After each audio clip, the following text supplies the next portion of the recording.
Guys এখানে খরগোশ আর বক্সারের boxing match হবে। বক্সার যখন তার বডি দেখায় মুরব্বি মুরব্বি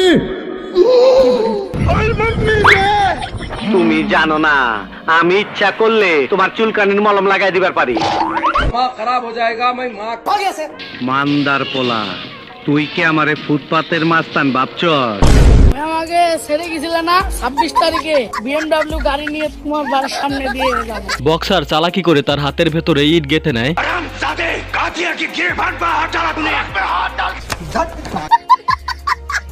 এইবার দুইজনের মধ্যে হাড্ডাহাড্ডি লড়াই হয়। খরগোশ বক্সারকে কাঁধে তুলে নেয়। খরগোশ বক্সারকে ইচ্ছা মতো মারতেছিল, বাট বক্সার তো মনের আনন্দে টাস খেলতেছিল। এই জন্য খরগোশ বুদ্ধি করে লোহাওয়ালা কাঠ এনে বক্সারের পায়ের মধ্যে ভাঙে।